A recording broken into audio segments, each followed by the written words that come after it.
I rarely talk about this. I hope I'm not the only one. Where do you go when you dream? Do you remember your dreams? Is there anything about your dreamscape that stands out to you?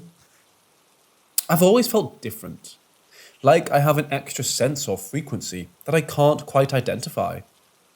I've had the ability to sense bad situations and feel when people are being untrue or unfaithful to me. I've been able to tell what song will come on the radio next and frequently have streetlights black out when I walk past them. I'm not a believer in the paranormal or in psychic abilities. However, I can't deny the feeling that there is something more there that I can't see. I've always slept normally and had what I considered to be normal dreams. They were never linked to each other in any way. However, I have always had the ability to recount my dreams with incredible accuracy. Approximately 4 years ago, when I would fall asleep, I would enter a familiar place. This place is huge. For the sake of this story, let's say it isn't the size of a community or a city, but approximately the size of a whole country. Also, for the sake of this, I'm going to call this place my dream country. There are cities, towns, identifying markers, and places that I'm familiar with in my dreams. However, none of these locations have names. I'm able to travel freely around my dream country, and I'm fairly lucid while doing so. However, I never realize that I'm dreaming. There are people there that I am familiar with, that they have no names, and we have often worked together to complete tasks, or do fun and thrilling things, and even just sit and talk. My whole dream country is familiar to me. It feels like home. I enjoy going to sleep every night, feeling that I'm going somewhere welcoming. I never do the same thing twice in my dreams, and the subject matter is ever evolving. I love this place like a second home, and although I feel I know about every part of it, occasionally I'll discover a new area that's unexplored, and it will become absorbed and part of my dream country. There are a few things I know for certain about my dream country, and that is 1. I never have my phone, ever. It doesn't even seem to be something that exists to me or anyone else in this place. 2. No matter what I'm doing, I'm familiar with where I am and who I'm with, even if not by name. 3. Usually, no one from my real life is in my dreams. We'll reflect on this later. 4. I never dream of places I've actually been to. 5. My dream self has a very deep sense of feelings and obligation to help others. And 6. If I ever encounter a place in the real world that I have seen in my dream country, avoid that place at all cost. When this all started with my dream country, I felt that it was something that would pass. A phase in my life that I couldn't control. But now that it's been going on for over 4 years, I've accepted that it is not a phase and my subconscious is taking me somewhere beyond my control. I've learned things about myself from my dreamscape that I don't think the living physical me could have comprehended by myself. I've learned lessons, had struggles, and fought through emotions in my dreams. After about 2 years of these dreams, things started to get more strange. One day, I was driving with my wife as a passenger in an unfamiliar stretch of highway between Dallas, Texas and San Antonio, when I suddenly was completely and totally aware of where I was. I had just driven into a place that I had never physically been to before, but was in fact part of my dream country that I had been to in my dreams many times before. I had an extreme sense of foreboding that I needed to leave that area immediately and never go back. So I did just that and detoured 2 hours out of the way home to get away from that area. It was at this point that I obviously had to tell my wife about my dreams and why I just had to divert 2 hours and 100 miles out of the way home. I told her about everything I had kept to myself and never told anyone about. My dreams, my feelings, my sense of some sort of frequency that I can't quite get in tune with. Fortunately for me, she was more intrigued by it than concerned, and she has accepted it as part of who I am. We've been married for over 10 years now, and she's the best thing in my life and my biggest advocate. Now, back to the dreams. Since the experience of encountering part of my dream in real life, I've not had a similar experience. I have an extreme sense of foreboding that it may happen again, and if it does, to avoid that area at all cost. I can't explain why I feel this way, it's just always there. Over time, weird things continue to happen in my dreams that would correlate with things that would happen later in the real world. I wouldn't call it psychic or predicting the future as much as just sensing something would happen. Or a dream would brace me for something that was about to come, be it good or bad. I started paying closer attention to my dreams to see if I could learn something from them. About 3 years into my dream country, something happened that had never happened before. I recognized two people by name and face that I knew from the real awake world. They were prior employers of mine, and although I knew them, the landscape around them was completely foreign and new. I had never been to this place before, but I had a horrible feeling about it.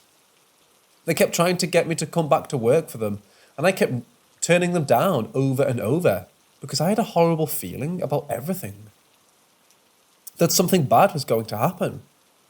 Eventually, I was able to convince them to leave the area to what I thought was a better place for them, and I specifically remember feeling relieved for them, like they were safe. These dreams continued intermittently for a few months here and there, not every night. My home state was devastated by fires this last summer. The worst fires out area had never been seen, and hundreds of thousands of acres of land burned. I watched as the fire surrounded the business where I used to work, as they evacuated everyone from the area. I somehow knew that even though this was a horrible event, somehow it would be okay for them. As the fires died down and the smoke cleared, one of the only surviving areas was 50 acres of land in which their business stood. Not a single ounce of it was burned. After all of this happened, I haven't dreamed of them again since, and I get this feeling that for some reason, they were put into my dreams for a reason, and I knew things would be okay for them. This is the only time someone from the outside awake world that I know or knew has entered my dream country. Now, after reading all of this, please know that I am a totally normal, rational person. I had a fairly traditional upbringing, although we were poor. I was bullied all through school for being different, although I never really understood what was different about me as opposed to everyone else. I joined the military at 17 years old to toughen myself up, and boy did it ever work. It also framed me up for a tough, no-nonsense, rational mindset that the military works hard to instill in its soldiers. After the military, I went on to college, got happily married to my dream woman, had 3 amazing children, and a professional career as a business management expert. I know it isn't rational or normal to have these thoughts and feelings. I have encountered abuse, PTSD, and seen and done things that I'm not proud of, and I try to use these experiences as a way to rationalize my dreams. But the thing is, I never dream about these experiences or places. I have no rational way to explain my dreams, feelings, or senses. I feel like if I tell others that they'll think I'm crazy. The only person I've ever told was my wife, and I still keep it to myself mostly. I want to know if anyone else out there experiences this. I'm not crazy. I know I'm not. I don't believe in mediums or psychics, but I can't deny this whole experience and just write it off as it is what it is. I've been experiencing this for so long now that I believe something more is going on that I can't quite tap into. Sometimes I catch myself wondering if I'm tapping into an alternate dimension and seeing another version of myself. And other times I catch myself wondering if I'm actually dreaming the real world and my sleep self is actually the real me. If I think too much about it, it starts feeling like an inception and I have to snap myself out of it.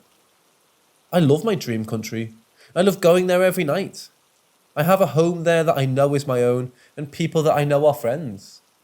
I have places that I love to frequently visit and places that I like to avoid.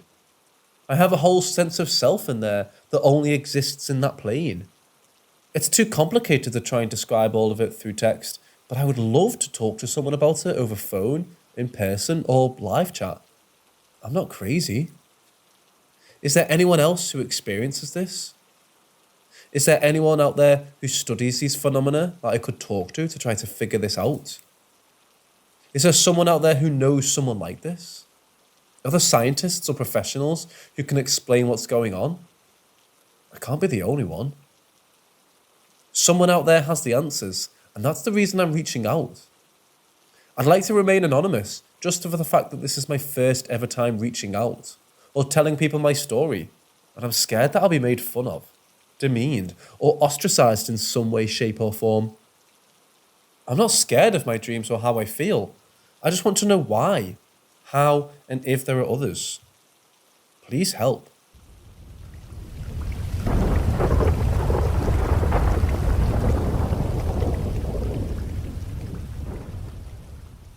I recently moved into my first home out of college with my boyfriend. It seemed like a great neighbourhood and the house was really nice. But then, as soon as we started moving in, we got an uneasy feeling. Our neighbours would watch us as we moved in, but not in a normal way, if that makes sense. Like as soon as we started moving stuff, one of our neighbours would come out of her house, plant a chair on the lawn, and watch us. Even now, every time I glance at this particular neighbour's house, I see her peeking through the blinds, watching me. She's not the only strange neighbour though. I've had multiple people from the neighbourhood come up to me that I had never met, come up and ask me about me and my boyfriend's jobs. They already knew where we worked before we had any conversation with our neighbours.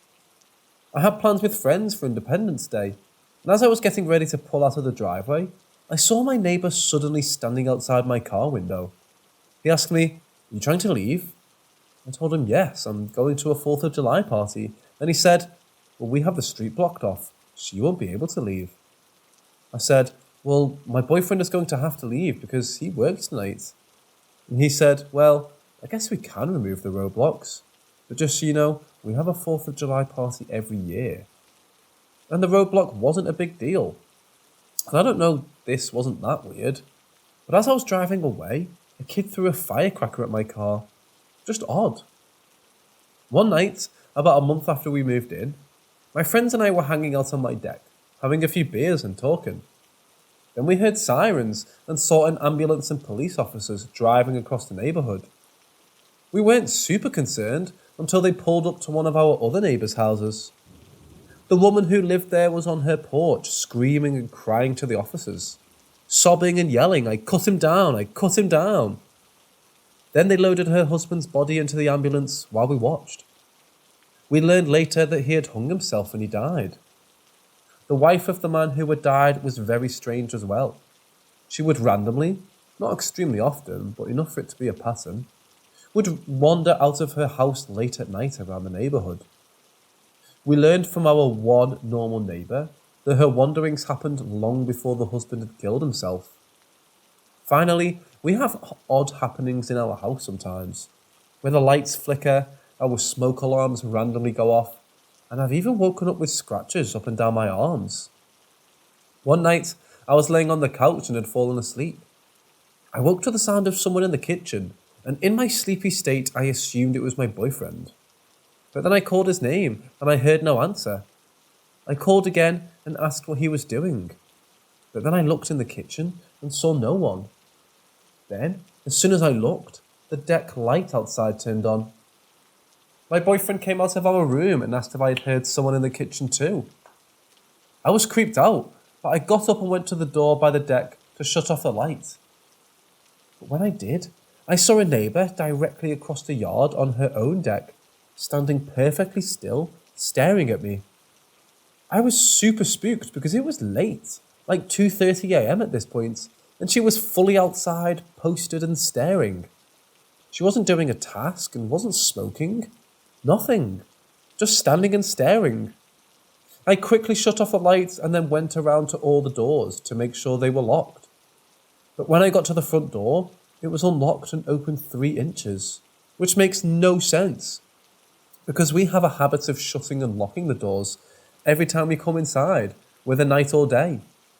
I locked it, and we looked around the house to make sure no one was in there. We slept in our room with the door locked that night. I don't know what to make of our experiences at this point. Every neighbour mentioned in this post is a different neighbour, and the whole neighbourhood just has an off vibe. My friends think, and I hate to think this, that my neighbours are somehow involved in the strange instances in the house, and that they aren't necessarily watching me when they're staring, but rather watching whatever entities or vibes or whatever are in the house.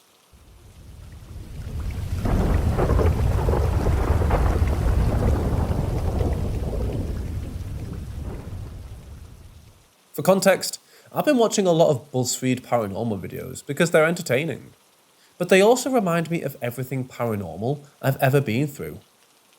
I like to remember my experiences to relate to the experiences they're talking about.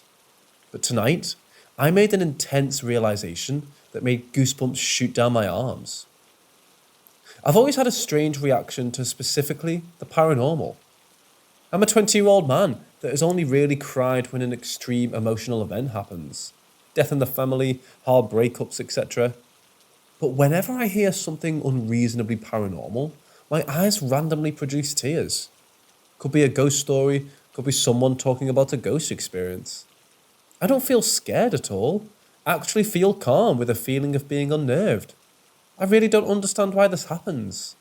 Keep this in mind because it kind of ties into this. I've always had a weak immune system, and it was worse as a kid. This one time, I was incredibly sick and bedridden to the point of hallucination. I saw a hawk fly into my window that didn't exist, but most notably, I saw a full-scale apparition. I mean, it didn't even look like a traditional ghost. It wasn't see-through. It wasn't staring at me or talking to me about anything. If I could describe it, it was like when the white blood cells travel across your eye, as it moves that way. This apparition had long, flowing blonde hair, flowing as if she were underwater. Weird fact, because I'm studying to be a marine biologist and will most likely have a job close to the sea. But I digress. She was wearing a wedding dress, and as soon as I saw her, my mind went, I will marry this woman one day. The apparition then phased through a door and disappeared. Pretty creepy, but I chalked it up to being delusional thoughts of a child that's incredibly sick. Fast forward at least 6 years. I have a shelf on my wall that holds nerdy things. In particular, a bottle of Juggernog from the Call of Duty series. I got it from my bed to do something, and I noticed the bottle is missing from the shelf. As soon as I realised this, the bottle comes zooming past my head from behind me, as if someone had thrown it. It doesn't shatter, it just hits the carpet, but I remember it spinning past my head. There's zero possibility it dropped from the shelf. It was standing at least 2 feet away from it, and it landed nowhere near where it would land. Even if it had fallen, it would have fallen on my desk below the shelf and shattered. I was calm for zero reason. I checked my closet, which was the direction it came from. Nothing. My mind went, intruder in my closet? Nope. Okay. I placed the bottle back on the shelf and walked away. My intense realization was the ghost woman in the wedding dress disappeared in the exact same location the bottle would have been thrown from. And both times, I was incredibly calm, even though I had experienced someone throwing something at me, as well as seeing a full-scale apparition. I don't know what to make of this realization. I'm out of that house as it's my parents' house, and nothing malicious has ever happened to us, so I'm not worried. The only typical Indian burial ground scenario to explain any of this is that the house is built on land where the Civil War was fought, but I don't find that really relevant. This is one of the many strange occurrences that happened in that house, but nothing else is worth mentioning. I just wanted to share this realization to some people who might find it interesting.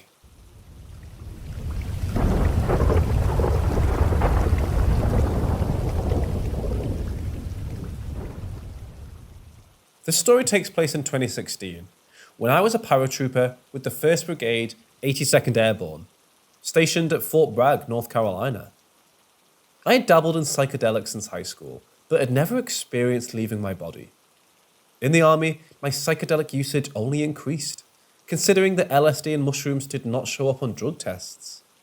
It was December, and I had recently stocked up on about 30 hits of acid. I had been taking acid consecutively, only leaving enough time in between trips to get an effect. Anyway, it was a Monday, and we had a day and night range planned from 0400, weapons drawn going into a night shoot. It was sick, of the grunt life. So I had the idea of making my day at the range a little more fun by dropping a bunch of acid. I took 4 125 microgram tabs at around 0530, and I kept 3 in my breast pocket just in case I wasn't feeling a strong enough trip. Transportation for the range showed up around 7 o'clock. This is when I first noticed the acid creeping in. I remember leaning against my ruck, seeing my first sergeant walk outside our company operating facility. His entire face was shifting, and I knew it was hitting. We hopped on the trucks and headed to the range down Long Street. First thing we had to do when we arrived was zero our rifles. I was an E4 team leader, an assistant gunner to be exact. This meant I was not closely watched by the non-commissioned officers, and I could zero my rifle unharassed. I looked down at my ACOG and attempted to get a good sight picture. I couldn't. Everything was swaying. I fired my 3 rounds for a grouping and waited for the range to go cold. My grouping was shit, but there was no way in hell I was shooting again. I didn't wish to draw attention of anyone who might have thought I needed help shooting. I grabbed my target and left back to where we put down our rucks. Now at this time, I also smoked a spice vape. Yeah, I know that shit is horrible, but I was a dumb fuck who loved weed, and spice was an alternative that would not make me piss hot. I could smoke spice literally anywhere, because its odour was non-distinguishable from other vapes. So there I was, standing in a circle around my platoon's rucks, with about 5 or 6 other people from my platoon, smoking and joking. I was really upset that I was at the range, but at this point, I decided to let go of my animosity and just enjoy the heavy dose of LSD. I remember just standing and staring off into the distance, until I finally caught the eyes of one of my sergeants, Sergeant Outlaw. I didn't dislike Outlaw, but sometimes he could be a nosy prick. Our eyes locked and he came to talk to me. At first, I could understand him. He was asking me how I liked being a team leader now. Then his words became garbled and quick. I heard. He did not actually say these things, it's just what I heard. Him say things like, I know you're on LSD. I know you didn't zero your rifle. First Sergeant knows too, and he's coming to get you now. I completely thought that it was Sergeant Outlaw talking to me. I thought I was fucked. But then I started to notice other things that seemed off. I didn't hear the gunfire that was previously chattering in the background anymore. I noticed that no one was moving except for slight idiosyncratic movements. For instance, to my right was Perez, and all I could see him doing was a stationary salsa dance. Even farther to my right was Perez. He was tapping his fingers together and whistling like an evil mastermind, stopping every few seconds to turn in my direction and say, "It's coming." Now at this point, I also realised that I couldn't move anything but my eyeballs and slight head movement. After viewing my comrades and their oddities, I finally turned my gaze back to Sergeant Outlaw, but this time he looked different. The major change being his eyes, they were replaced by black swirls. My gaze was stuck on him and I could only feel dread. I remember the voice when he spoke. It was like a loud whisper. It said to me, "So you want to take LSD? Do you want to learn the secrets of the universe? All you have to do is look left." At that moment, I noticed my left peripheral getting dark. It was almost like a flashlight of darkness was shining from my left side. The feeling I got from this maelstrom of blackness was terrible. My sense of dread only furthered. I wasn't religious, but I prayed anyway. I remember staring at this entity in the form of my NCO for what felt like 5 to 7 minutes. The entire time I kept repeating to God that I would never take acid again, and to please just let me live. Then I felt the control of my head movements slightly turn. When the control returned, I heard voices say, "He didn't do it. What a bitch. Plus he didn't want to know." When I heard these voices, my dread disappeared and was replaced with a sense of loss, like I missed out on something. I might have replied with, "No, wait, I want to know," but I don't remember entirely. But what happened next has been embedded in my memory. I flew out of my body and into the sky. I kept being pulled farther and farther into the sky at speeds unimaginable. I remember being pulled across the US, east to west, and then above into space. I arrived at my ethereal destination and landed in a spectral chair in what seemed like a transparent waiting room in space. I could see the Earth and the stars straight ahead of me. I could also hear typing, but I couldn't not turn my head to see what was typing. When I arrived in this waiting room, the only feeling I can remember was nostalgia. It was the strongest feeling of nostalgia I've ever felt. I also had thoughts that did not feel like they were my own. No joke, I heard a thought go through my head, saying in a semi-confused yet light-hearted tone, "Oh shit, what am I doing back here? I need to get back to my body." Now this thought felt like it came from me, yet I had no conscious decision in making that thought. I sat in the transparent ethereal waiting room for about 10 seconds. After my 10 seconds were up, I immediately appeared back on Earth in my body. I was facing left toward where the dark maelstrom emitted from. The first 15 seconds back in my body, I had absolutely no memory of who I was. Then my memories flood back in, bringing me instant relief. I remember thinking, holy shit, I'm a human. My name is Ben. I'm fucking alive. The rest of the day at the range went smoothly. I didn't feel like telling anyone about my experience at the time. I even ended up taking the rest of the tabs in my pocket because I kind of wanted to see if I could go back. Yes, I was a little horrified at my experience, but more than that, I was intrigued. After that day, I researched OBEs, souls, theology, and metaphysics. I found some answers, but raised more than I found. I had another one 3 weeks later, again on acid, but this time in a more responsible location, my barracks room. This one was short yet useful because it confirmed my previous experience. I was listening to an EDM artist, Seven Lions, on my headset. And as I started vibing to the music, I closed my eyes and felt myself lift out of my body again. And this time, I could move and look around. I looked around my barracks room and could see that the walls were transparent. I could see into every room in the barracks with their inhabitants doing different things like showering, playing video games, eating, or even sleeping. It was wonderful. But the wonder wore off when I remembered the dread I felt from my previous OBE. I instantly snapped back into my body. When I was reattuned with my physical form, my body had instinctively put my hands on the back of my head, as if to be trying to keep my soul connected. I researched this later. I found that souls are connected to our physical forms through a silver ethereal line in the back of our head. I felt satisfied with my discoveries. Still though, this was not my last encounter with the other side. My next OBE was months later on leave. I was back home in LA, and it was a lucid dream that had no drugs involved. I'll save that story for another time though.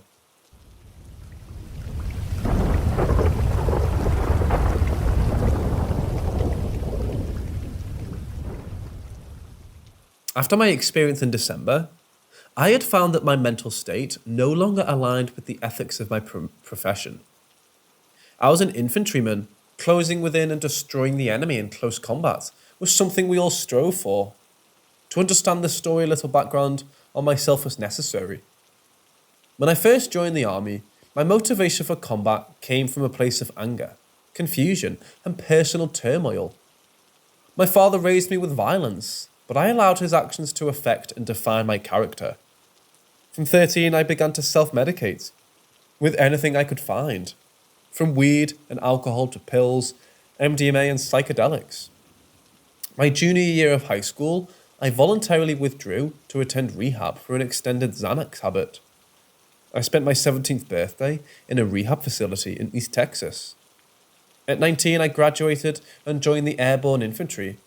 I believed I had found my true calling and an outlet for my aggression. Unfortunately for me at the time, going to the war is not a decision made by young privates. After a year of training, my brigade was placed on GRF, Global Response Force, which was at the time a year-long sentence to garrison life. I had found no glory or bloodshed, instead boredom and bureaucracy. I expected war, and I received weekend staff duties and tactical laser tag. So I turned to an old enjoyment of mine, drugs. Due to persistent drug tests in the military, I stayed away from most narcotics. LSD and mushrooms became my drugs of choice, considering psychedelics are not tested for with normal drug tests. I began to push the limits of reality further and further. I loved raving. Taking high doses of acid and dancing my ass off to EDM became a consistent hobby of mine. Eventually, we were slotted for a deployment. We were going to Kandahar. Finally, my goal was in sight, although our deployment was still 9 months away. Fuck that. No reason to stop taking psychedelics. It was enjoyable and an excellent way to pass the time. Even with the extensive use of psychedelics, I still retained my jaded mentality. My psychedelic usage culminated in December of 2016, when my consciousness disconnected from my physical form and was pulled back into a transcendental state in which I was given a glimpse into the world beyond. After returning from the other side, I found my headspace to be completely different. The newly found empathy and love gave me a positive purpose and direction. I was amazed at the information I'd been blessed with. I witnessed firsthand that there was something beyond this life, although more than seeing it, I had felt it. It was the deepest self-reflection I had ever experienced. And after, I found I no longer had the gall to take human life. And here laid my moral dilemma. Our deployment to Kandahar was slotted for the summer of 2017. I was a team leader, an assistant gunner to be exact. I oversaw a machine gun team, which is a crucial part of the infantry platoon. The responsibility of my position weighed on me. Although I knew everything about the war was wrong, it used to have never bothered me, for I didn't care about the military-industrial complex profiting off the war. In my old mindset, I only cared about satisfying my desires for violence. After my experience, I couldn't even fathom killing another human, for I knew it was inherently wrong. Honestly, it was an embarrassment that made me decide to revert to my old ways. I killed the good that was fostered inside of me, out of fear of embarrassment. As Tim O'Brien said in The Things They Carry, I would go to the war, I would kill and maybe die, because I was embarrassed not to. I now empathise with Mr. O'Brien, for I too was a coward. I knew it was wrong, and I decided to go to war. Changing my mindset wasn't difficult. If you understand that the universe is mental and that thoughts control our world, nothing is impossible. Not using psychedelics anymore was also useful in reverting my ways of thought. Now, this is where the story really begins. It was early June 2017. I was on pre-deployment leave in my hometown of Santa Monica, California.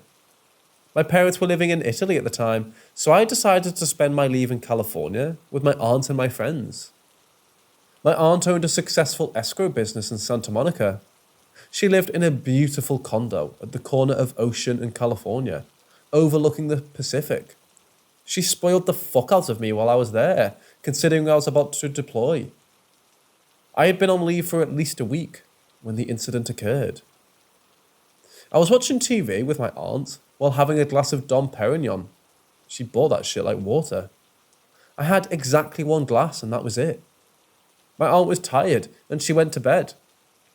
Even though I was tired and I had a bedroom to sleep in, I remained on the couch.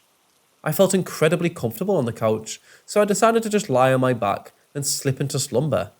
I fell asleep almost instantaneously. What woke me was unexpected. My arm had fallen off the open side of the couch, and I felt something licking it, like a small dog. My aunt had a cat, but the licking was incessant and didn't feel like the rough tongue of a feline. I rose from the couch to view it. It was a small dog. It looked akin to a miniature schnauzer, except for one defining feature. It had no skin. The creature hurried away as I rose from the couch. After standing up, I noticed that my blanket was still on the couch and had not fallen off when I stood up. But the blanket looked larger than I remembered, more puffed up like there was a mass of something under it.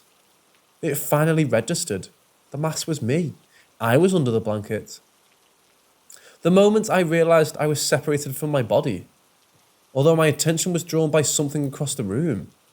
It was the skinned dog hurrying into the dining room. I followed it. When I reached the dining room, I immediately noticed her. At first, she was standing. She stood at about 5'7", was lanky, with long white hair and endless wrinkles going down her grey skin. She crouched down behind the table, and when she saw me, she looked like Haggraven from Skyrim.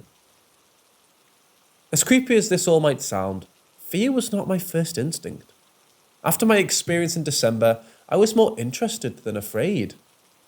I had done research about spirits and entities since then, and I was fully aware that I was responsible for letting them affect me. My thoughts and energy kept me safe, and as I approached the woman, I walked to the same side of the table as her. She scuttled away into the corner of the room as I approached. I chuckled and was pretentiously impressed at the strength of my astral form. I was ready to test my limits.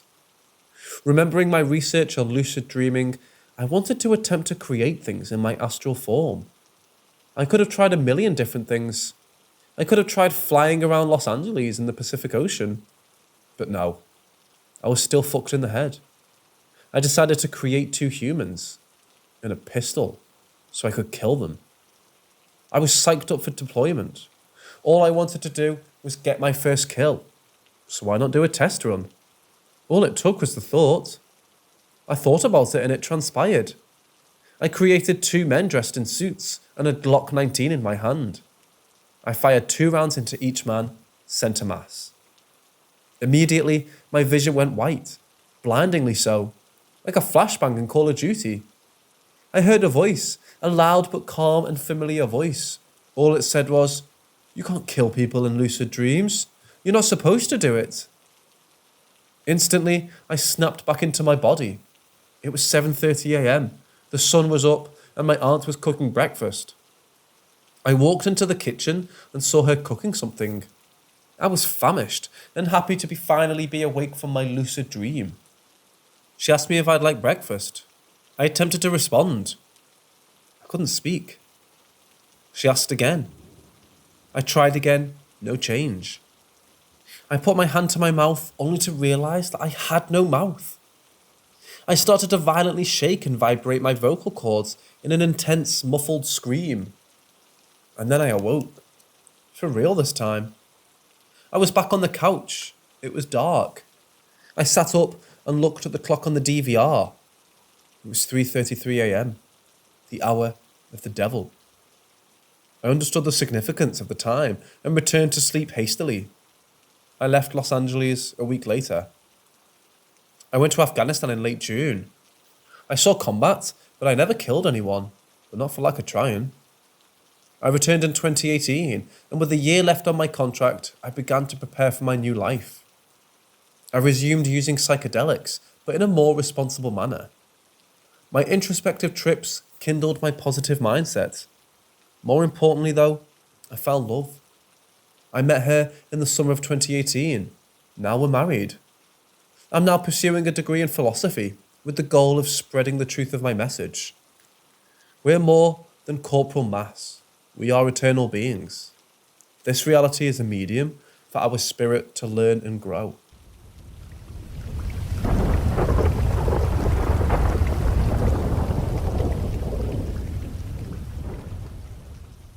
The first experience I ever had with this creature clicked in my head and has made me shift my idea on how the entity became attached to me. At first, I believed it was because I used a Ouija board, and a few days after I noticed the presence, a lot more, but no.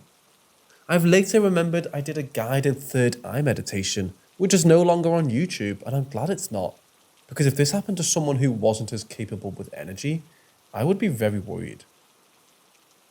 The meditation I did about 4.5 years ago was very strange. I remember laying down in my bed and listening to the voice on the video. I asked you to start breathing in a very strange way. You had to almost have a shaking breathing style and listen to audios I've never heard on any other guided or non-guided meditation, and I've participated in endless amounts of them. During the meditation, I felt and envisioned a large black hand with long nails on the left side of my chest. It felt as if I was sitting up in my bed, and I could feel the hand push me gently back down to the bed. I didn't want to break the meditative state, and even though my heart began to race, I continued to keep my eyes closed, and I followed till the end of the meditation, when I could hear the voice giving cues to wake up again. After sitting up, all I could see was a strange purple aura around everything I looked at. This comes into play later. After that meditation, I never really noticed the energy or hand again until fast forward a few years to when I used the Ouija board. A few days after using the board, I started to feel a very angry masculine presence on the far corner of my garage, the same garage I used the board in. I paid no mind to it really at first, due to the fact, ever since I was a child, I'd been having experiences and feeling energies, so at that point I was accustomed to it. The energy started to become more comfortable with my presence, and I began to no longer feel that negative energy. I can feel a very heavy energy in my stomach and chest, but it's no longer dark and negative. After a few months of feeling the presence every day, it began, for lack of better language, trying to fuck with me, more in a childish yet more powerful way than I've ever felt any other energy do. This energy, I strongly believe, is the most powerful I have ever personally encountered, and possibly will ever encounter. The entity would always be behind me when I was walking to the garage, the door to leave. Many times I would go to open the door and it would close itself. I could feel the entity behind me, and I started to talk aloud to it from then on.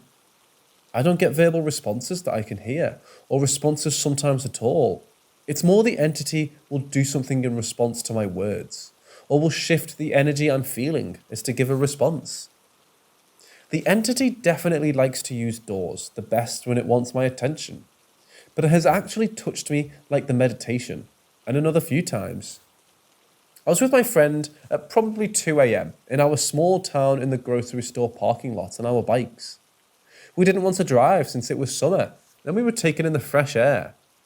I closed my eyes while standing in the empty parking lot. I was hovering over my bike, and my friend was beside me. All of a sudden, I felt those same black hands with sharp nails gently on my lower back. I immediately opened my eyes and looked to my friend, who could immediately see something had happened. I asked if she had touched me, which she said no, since she was beside me the whole time. She would start to sometimes feel the entity's energy around me.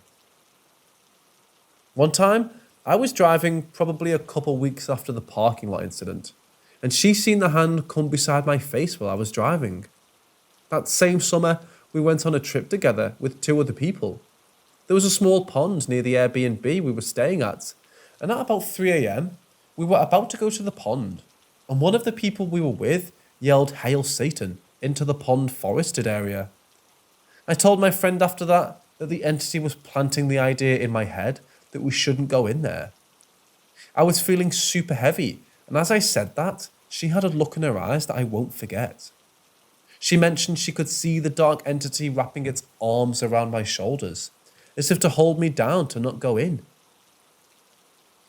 When we went in the pond area anyways, a light from a utility shed kept flashing on and off a total of 3 separate times. My friend and I knew we all had to pack up our stuff and leave the bench we were sitting on. We left the pond, and the next day, the other 2 people on the trip, who aren't very spiritually inclined or open to it, left for the day. And my friend and I went back to the pond.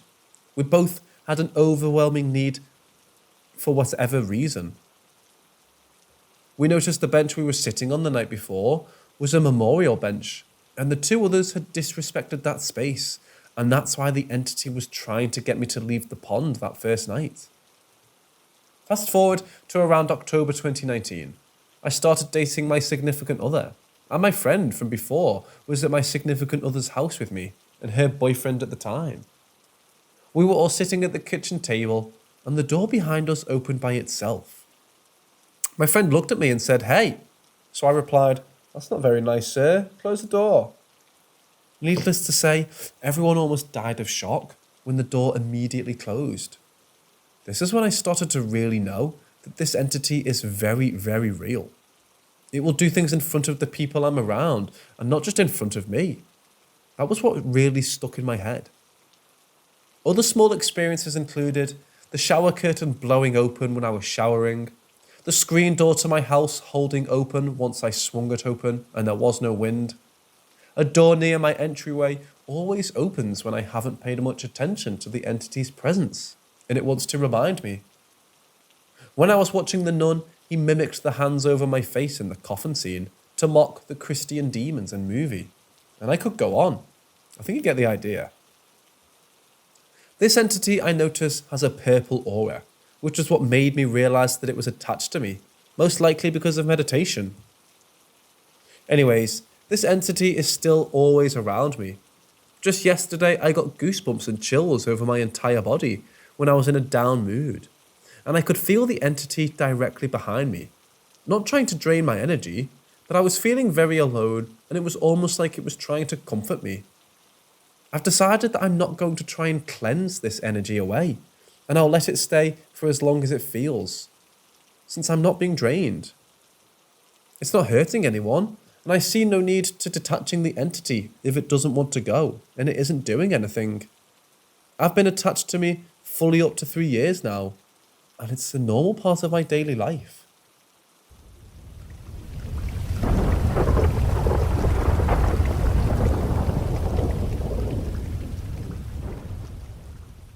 Background. I went to get my flu shot from a small clinic by a commercial lab. I was one of a few people there waiting for them to open up, for those of us with nothing else better to do on a Friday night. What happened? After waiting about 10 minutes, they started processing us and I was second in line. I took note of the guy ahead of me because unlike the rest of us, he blew past the sign that said they weren't ready yet and took a seat inside the processing area. There was one staffer in there and he sat straight across from her, and I thought that was slightly peculiar, but just enough to make me notice him.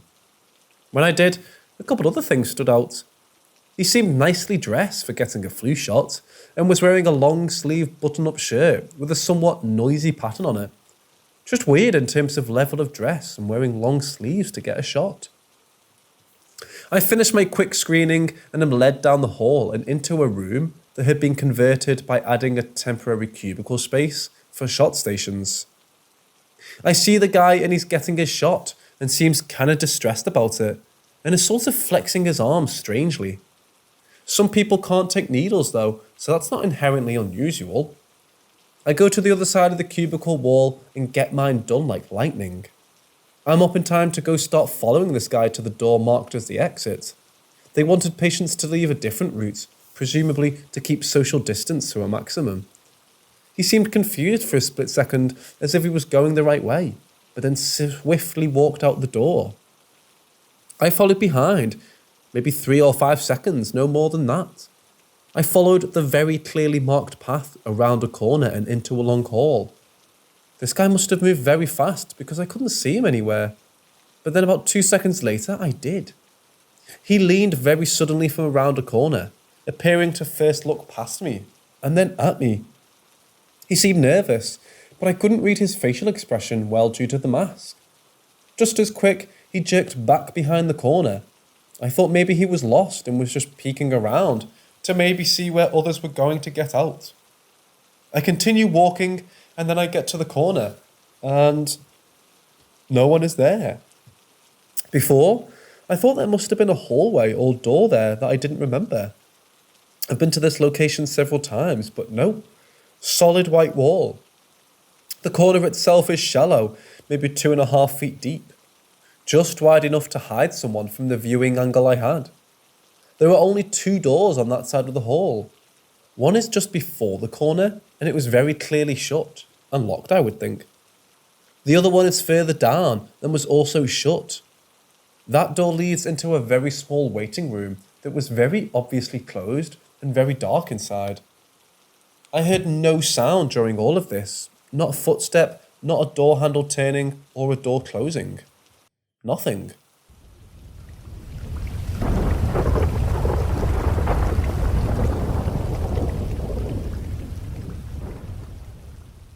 So I used to talk on Ouija boards all the time. It's been about 6 years since the last time I used one. So I grew up Catholic, did all the steps as a child to an adult to become a member of the Catholic Church.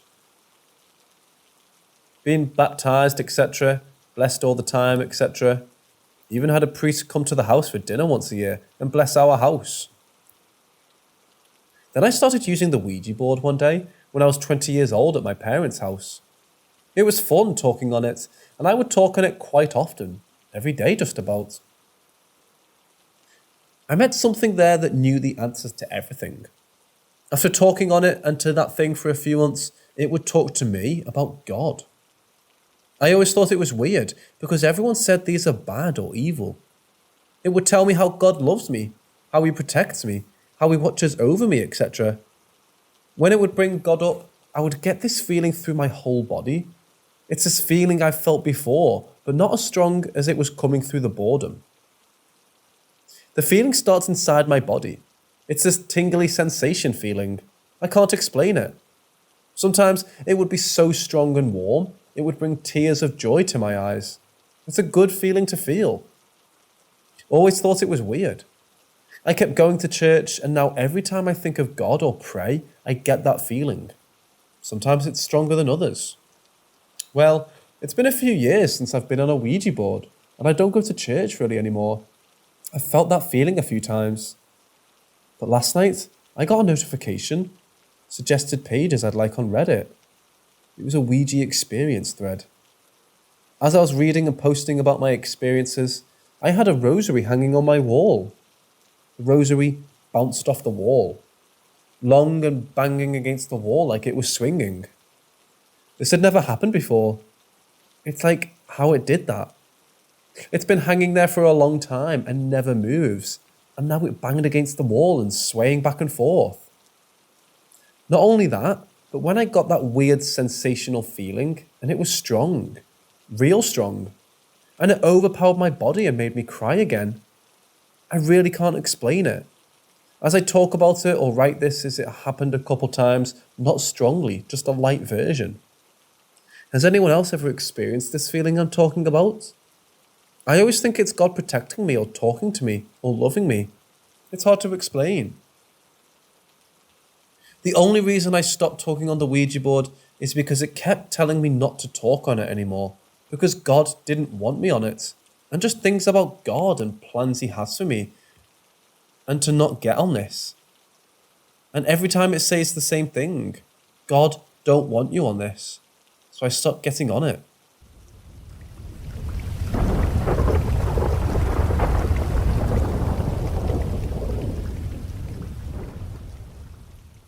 For around a year now, I've been hearing a lot of sounds at night, and when I'm alone in my house, my room becomes freezing cold when the rest of my upstairs stays warm.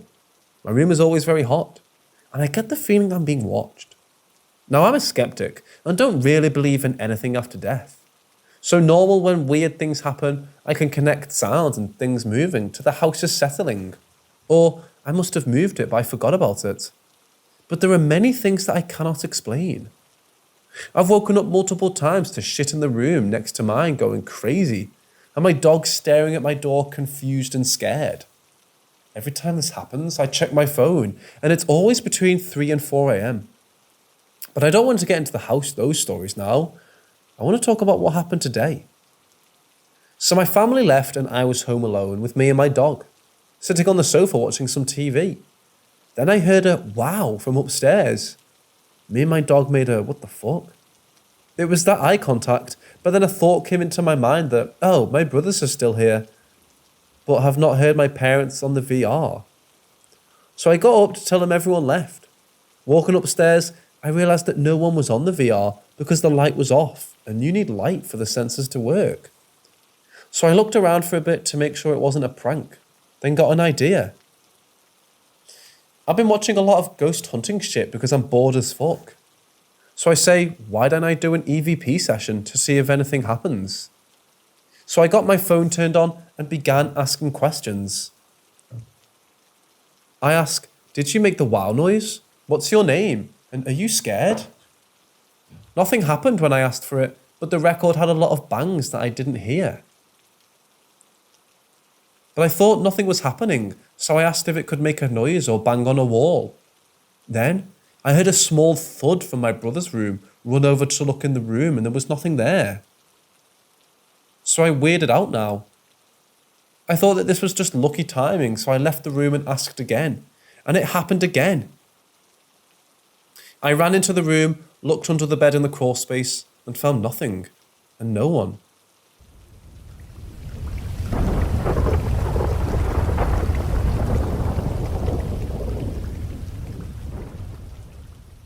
When you walk into my kitchen at night, a gut-wrenching, menacingly sinking feeling hits you with an unexplainable force.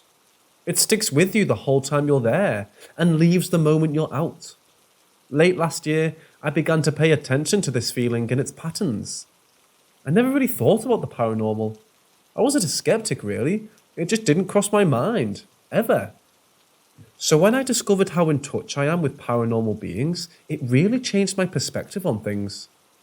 As I got more and more in touch, I realised there was a presence in my kitchen. It only came out at night, for the feeling brought along with it was only there at that time. It had the same schedule every day. Around 9 o'clock every night it showed up, staying until early morning, about 7 a.m. I figured the spirit, though I sensed it to be dark, wasn't going to change its habits anytime soon, and tried my best to become more accustomed to it. Looking back, I now understand I never quite could. One cold night around 2 in the morning, I grabbed my water bottle and walked my way downstairs. My eyes were adjusted to the dark, and I took quiet, slow steps down the old carpet-covered staircase. Here, I must explain a bit of the layout, and I hope it makes decent sense. Upstairs are 4 doors. On one side, there's a hall leading to a bathroom, and just before it, a door to a bedroom. On the other side are 2 doors at a corner to one another. Each leads to separate bedrooms, and mine is the one facing the previously mentioned door on the other side of the wall.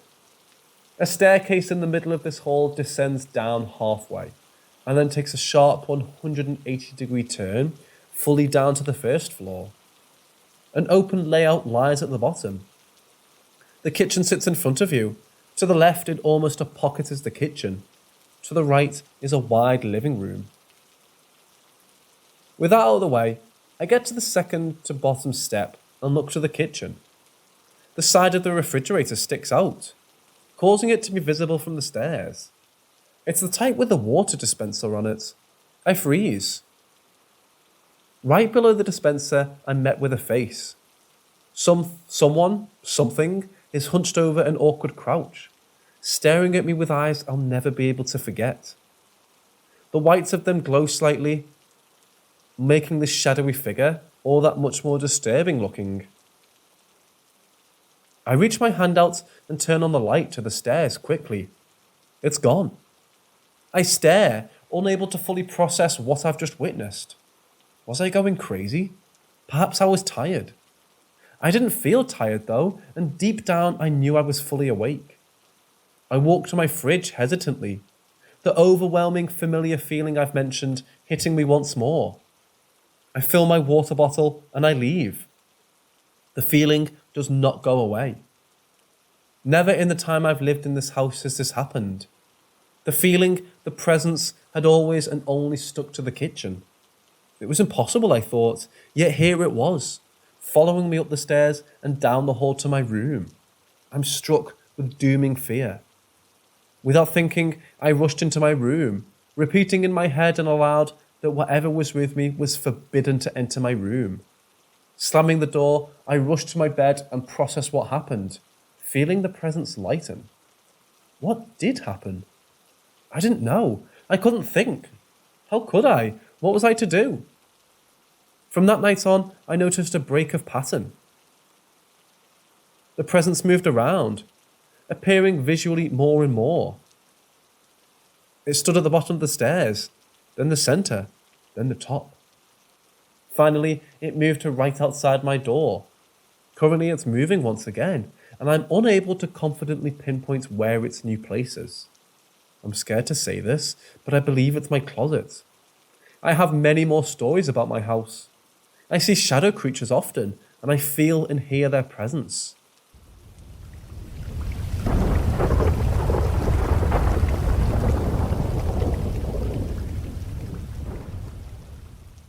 I used to walk a lot at night with my older brother.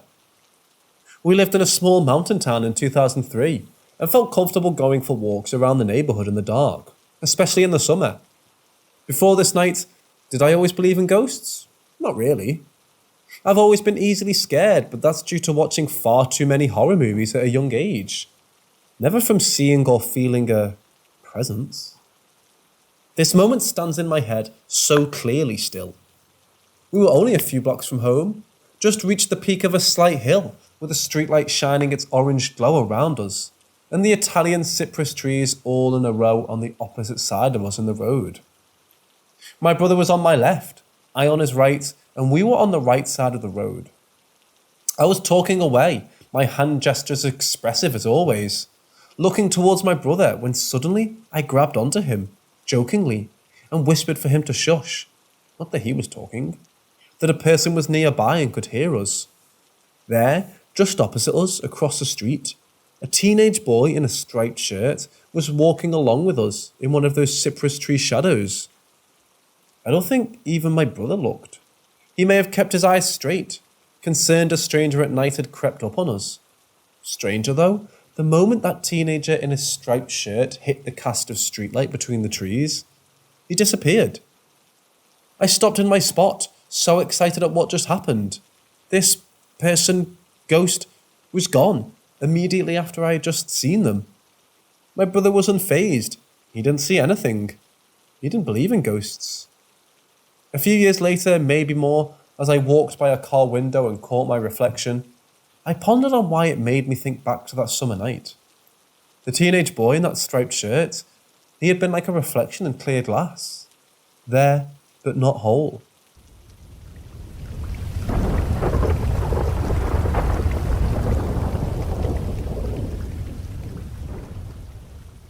My mom hasn't talked about this experience for quite some time, but recently she mentioned it in a bit more detail. For some info, we've lived in our house for maybe 20 years now. It's pretty old, and a few of my uncles and other relatives have lived here. Some of them claim that our house was haunted. That's a story for another day. Anyway, I wasn't born yet, so sorry if this next part's brief. As I mentioned before, I still don't know all the details. My mom worked the night shift, so she'd be home alone throughout the day mostly. She said this started one day when she was cleaning. She suddenly heard someone call out her name from the direction of our backyard. She glanced out the window but didn't see anyone. She then heard someone call out again, this time from the front yard. She decided not to look out the window this time because she now understood that whatever was out there wasn't good. Mom's not real religious, but she learned from her grandfather to always trust in God. So, she began to recite a short prayer. Then she heard the voice again, this time as she showered. She said she felt afraid and noticed that it sounded like a woman's voice. She began to pray again. This next one's the scariest of her experiences, in my opinion. She was lying in bed one afternoon, but she couldn't sleep. She had her eyes closed, then suddenly she felt like something was looming over her. She ignored the feeling and tried to go back to her nap. Then, suddenly she felt a warm tongue lick all of her cheek. Obviously at that moment she was terrified. She opened her eyes and saw a black dog, about the height of the bed, standing there panting. She closed her eyes, cried, and again began to ask God for help. I'm not sure, but I think she said that eventually she didn't feel the dog there anymore, but she still kept crying.